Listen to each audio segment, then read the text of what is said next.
ಮೊದಲ ಒಂದು ಇಂಟ್ರೊಡ್ಯೂಸ್ ಅಂತ ಆಗಿತ್ತು. ಬಟ್ ಇಲ್ಲಿ ಪೂರ್ಣ ಪ್ರಮಾಣದ ನಟನಾಗಿ ನೀವು ಗುರುತಿಸ್ಕೊಳ್ತಾ ಇದ್ದೀರಾ. ಹೇಗಿತ್ತು ಎಕ್ಸ್‌ಪೀರಿಯನ್ಸ್ ಮೊದಲಿಗೆ? ಯಾಕೆ ಈ ಕತೆ ಒಪ್ಕೋಬೇಕು ಅಂತ ಅನಿಸ್ತು? ಐ ಥಿಂಕ್ ವೀಕೆಂಡಲ್ಲಿ ಅದೊಂದು ಸಣ್ಣ ಪಾತ್ರದಲ್ಲಿ ಅನಂತ್ ನಾಗ್ ಸರ್ ಜೊತೆ ನನ್ನ ಜರ್ನಿ ಸ್ಟಾರ್ಟ್ ಆಗಿತ್ತು. ಆವಾಗ ಸಿನಿಮಾದ ಬಗ್ಗೆ ಗಂಧಗಾಳಿನೂ ನನಗೆ ಗೊತ್ತಿರಲಿಲ್ಲ.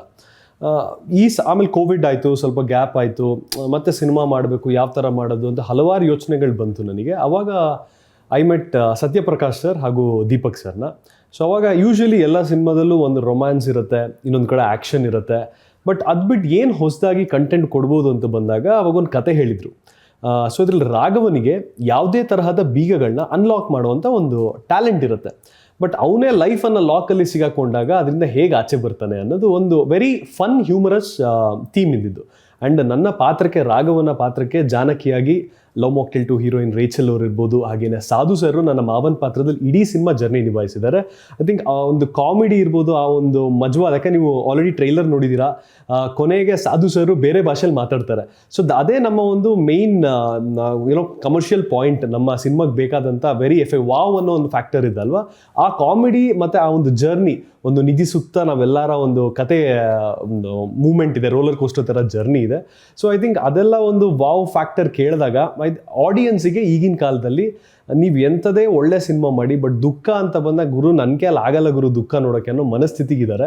ಐ ಥಿಂಕ್ ಎಲ್ಲ ಆಡಿಯನ್ಸಿಗೆ ನಗಿಸ್ಬೇಕು, ಅವ್ರನ್ನ ಎಂಜಾಯ್ ಮಾಡಿಸ್ಬೇಕು. ಅವ್ರು ಯಾವ್ಯಾವ ರೀತಿ ಲಾಕ್ ಆಗಿದ್ದಾರೋ ಲೈಫಲ್ಲಿ ನನಗಂತೂ ಗೊತ್ತಿಲ್ಲ, ಬಟ್ ನನ್ನ ಸಿನಿಮಾ ನೋಡಿ ನಗ್ನಗ್ತಾ ಅನ್ಲಾಕ್ ಆಗಬೇಕು ಅನ್ನೋದೇ ನನ್ನ ಸಿನಿಮಾದ ಮುಖಾಂತರ ನಾನು ಆಸೆ ಪಡ್ತೀನಿ. ಈ ಸಿನಿಮಾದಲ್ಲಿ ಒಂದು ಲವರ್ ಬಾಯ್ ಶೇಡ್ ಇದೆ. ಇಲ್ಲಿ ಬೀಗ ಮಾತ್ರ ಅನ್ಲಾಕ್ ಮಾಡ್ತೀರಾ, ಹುಡುಗಿರ ಹಾರ್ಟ್ ಕೂಡ ಅನ್ಲಾಕ್ ಮಾಡ್ತೀರಾ? ಐ ಥಿಂಕ್ ಸಿನಿಮಾ ಆದಮೇಲೆ ಎಷ್ಟು ಜನರ ಹುಡುಗಿರ ಹಾರ್ಟ್ನ ಅನ್ಲಾಕ್ ಮಾಡ್ತೀನಿ ಗೊತ್ತಿಲ್ಲ.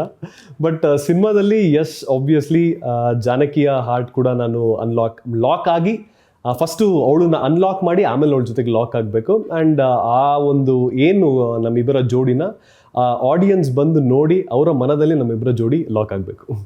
ಮತ್ತೆ ಜಾನಕಿ ಅವರ ಕಾಂಬಿನೇಷನ್ ಹೇಗೆ ಬಂದಿದೆ?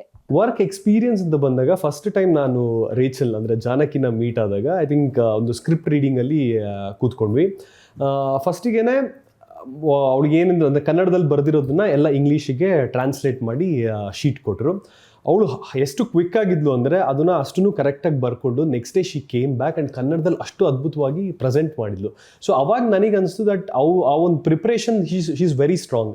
ಅದೇ ಥರ ನಾನು ಕೂಡ ಅವರ ಜೋಡಿಯಾಗಿ ಇರಬೇಕಾದಾಗ ರಾಘವನ್ ಪಾತ್ರದಲ್ಲಿ my preparation should also be very strong ಅಂತ ಇಬ್ಬರು ಮಾತುಕತೆ ಮಾಡ್ಕೊಂಡು, ಅಂದರೆ ಹೇಗೆ ಒಂದು ಪಾತ್ರನ ಹೇಗೆ ತೊಗೊಬೇಕು, ಅಥವಾ ಇಲ್ಲಿ ಕೂತಾಗ ಅಥವಾ ಬೇರೆ ಸೀನ್ಸ್ ಬಂದಾಗ ಅದೊಂದು ಮಾತುಕತೆ, ಒಂದು ಬಾಂಡಿಂಗ್, ಆ ಒಂದು ಜರ್ನಿ ಶುರು ಆದಾಗ ಬಾಂಡಿಂಗ್ ಚೆನ್ನಾಗಾದಾಗ ಎಲ್ಲದೂ ಚೆನ್ನಾಗಿ ಅನಿಸುತ್ತೆ. I think it has worked really well.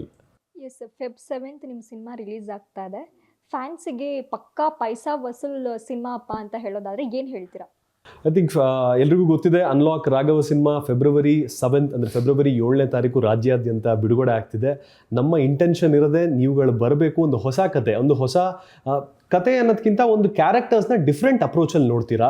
ನಮಗಿದ್ದಿದ್ದೆ ನಮ್ಮ ಟೀಮ್ಗಿದ್ದಿದ್ದೆ ಒಬ್ಬ ಹೊಸ ಹೀರೋನ ಇಂಟ್ರಡ್ಯೂಸ್ ಮಾಡಬೇಕಾದ್ರೆ ಒಂದು ಫ್ರೆಶ್ ಸಬ್ಜೆಕ್ಟ್ ಇರಬೇಕು. ಒಂದು ನೋಡೋಂಥ ಬರೋ ಆಡಿಯನ್ಸಿಗೆ ಅಪ್ಪ ಇದೇ ಕತೆ ನಾನು ತುಂಬ ನೋಡಿದ್ದೀನಿ ಅಂತ ಯಾರೂ ಹೇಳಲ್ಲ. ಅಷ್ಟು ಮಜವಾಗಿ ಎಂಜಾಯ್ ಮಾಡ್ತೀರಾ ಆ್ಯಂಡ್ ಪಕ್ಕಾ ಪೈಸಾ ವಸೂಲಾಗುತ್ತೆ. ನೀವೇನು 2 hours 10 minutes ನಮ್ಮ ಜೊತೆಗೆ ಇರ್ತೀರಾ. I think 100% I am sure ನಿಮ್ಮೆಲ್ಲರ ಮನಸ್ಸಲ್ಲಿ ನಾನು ನನ್ನ ಟೀಮ್ ಖಂಡಿತ ಲಾಕ್ ಆಗ್ತೀವಿ. ದಯವಿಟ್ಟು ಮರಿದೇನೆ ಬನ್ನಿ, ನಡ್ಕೊಂಡು ಬನ್ನಿ. ನಮ್ಮ ರೇಚಲ್ದು ಒಂದು ಡೈಲಾಗ್ ಇದೆ, ನಡ್ಕೊಂಡಾದರೂ ಬನ್ನಿ, ಆಟೋದಲ್ಲಾದರೂ ಬನ್ನಿ, ಬಸ್ಸಲ್ಲಾದರೂ ಬನ್ನಿ, ಕಾರಲ್ಲಾದರೂ ಬನ್ನಿ, ಹೇಗಾದರೂ ಬನ್ನಿ, ನಮ್ಮ ಸಿನಿಮಾ ನೋಡಿ ಹೊಸ ಕಲಾವಿದನಿಗೆ ಹಾಗೂ ಟೀಮಿಗೆ ನಿಮ್ಮ ಕನ್ನಡದ ಹುಡುಗ ಅಂತ ಮೊದಲನೇದಾಗಿ ಪ್ರೋತ್ಸಾಹ ನೀಡಿ. Thank you.